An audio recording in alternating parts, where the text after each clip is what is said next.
we're doing these virtual coffee chats. We kind of wanted to check in with our coalition members and sector representatives and see how you're doing and what your new normal is kind of looking like for your sector and for your life. So if you wanted to talk to us a little bit about that today.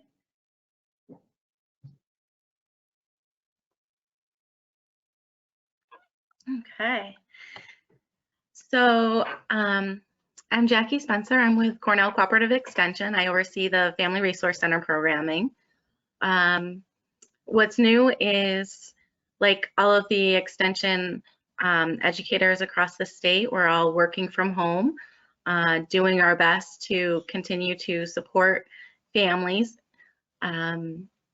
So our Family Resource Center staff have been switching to virtual work. So there's a lot of activity on our FRC Facebook page. We're offering some virtual parent talk times and a parenting education series. And broader for CCE Tioga, we've got folks working in ag, horticulture, 4-H youth development has some really interesting projects going now. The folks in ag are working on supporting home growers and producers and getting dairy out there to the community. There's a big dairy giveaway coming up on Tuesday at the fairgrounds. Our nutrition educators busy, all kinds of stuff going on right now to support the community. That's awesome. It sounds like you guys are really trying to stay busy during this time, and we appreciate all of your efforts in keeping families and keeping Tioga County communities engaged and having some really great opportunities to get out there and have fun and realize that, you know, there are some things that aren't canceled right now. So thank you for filling us in on all that CC is offering right now to the community. We appreciate that. So one of the most important questions we wanted to ask our coalition members and sector reps is, how are you taking care of yourself during this time? What are some self-care techniques that you've been using or maybe have been exploring or trying some new things? Mostly working on going slow and taking one thing at a time to try not to overwhelm myself. There's a lot of shift in learning to work virtually. So learning new things under stress is going to take more time. So we need to be patient with ourselves. Getting lots of rest, sleeping more than usual, and that's okay.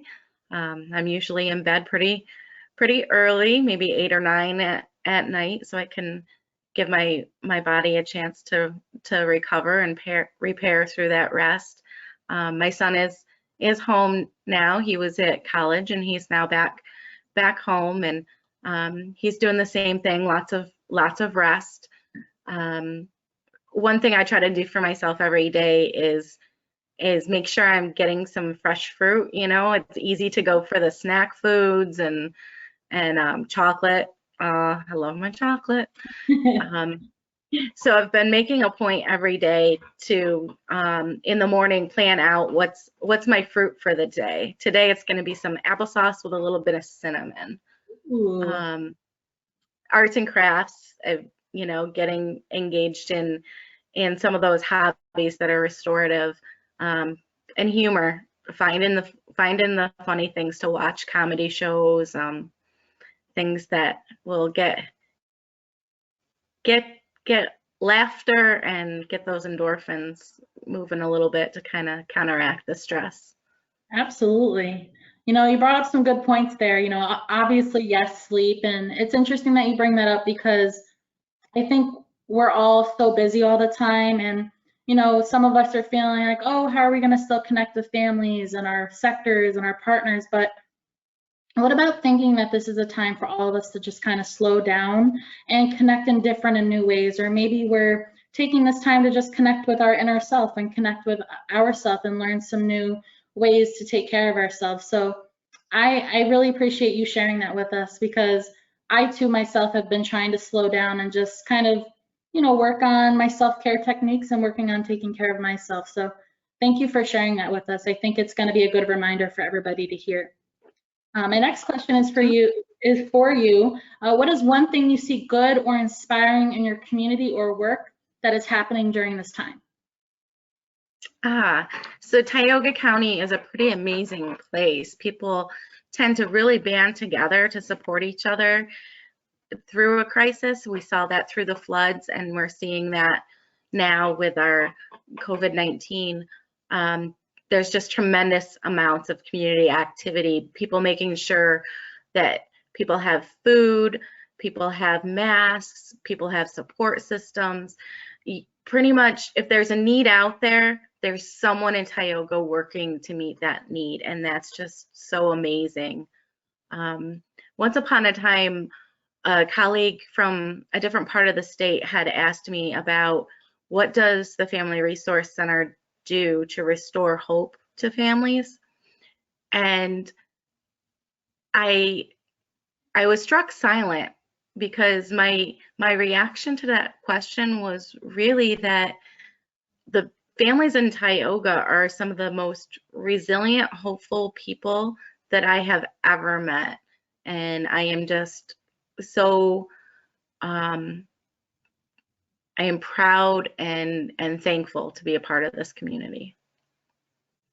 That's very powerful that you brought that up. I couldn't agree more with you. You know, all of us have been doing more virtual work more often than usual. And, you know, I've been seeing a lot on Facebook, you know, when the whole mask thing happened and everybody needed a mask and people kind of worried that they're not going to be able to get one. Everyone was very resourceful, sending resources on how to make your own, or even, I'm sure, you know, everybody's making some, and whether they're giving them out for free or maybe asking for a very small donation.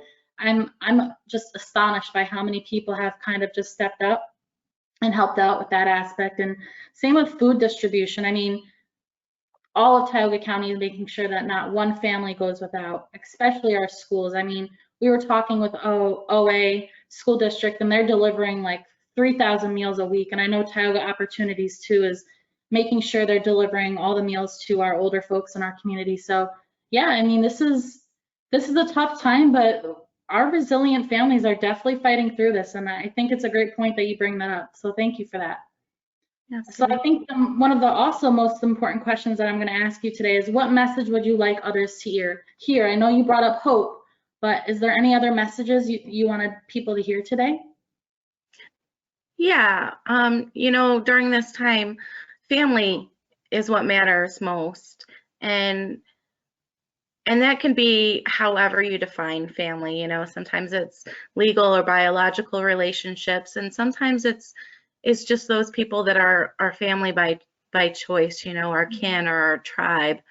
And those are those forever relationships that need our time and attention right now. Work, school, all those other activities that are calling to us to be involved, those are important too, but they're going to be there. So we need that balance, and we need to make sure that we're there for our loved ones, because they need us to be present, and we need them to be there for us as well. Yeah, that's great. I really love that you bring that up. I think something that we've been trying to do with the coalition and at Casa Trinity too is letting people know that this is really a time to take advantage of family time. However you define family time is totally up to you, but just take advantage of the time, because you can't get this time back. Obviously we don't pray for another, you know, pandemic to happen, but that we can't get this precious time back that we have available to just be connecting with each other, having fun, playing games, you know, participating in whatever events are available in the community in a safe and healthy way. So I appreciate you bringing that up. I think it's really important that people do realize that, you know, family time is precious, and take advantage of this time to hang out with one another and be there for each other. The last question I have for you is, why is being a part of the coalition important to you, and why do you think it is so important for community members to get involved with their local coalitions? Yeah, so being a part of the work of ASSAP is really personal to me.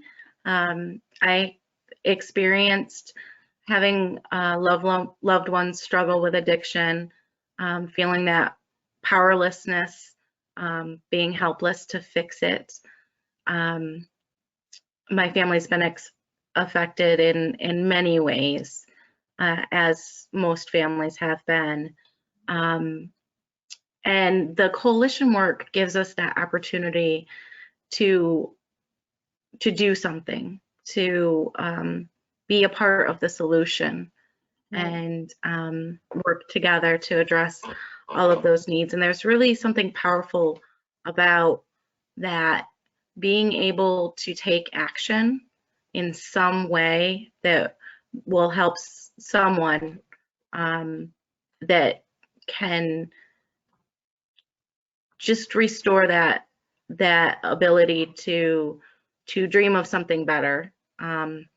And hopefully our young folks will come through stronger and be less affected.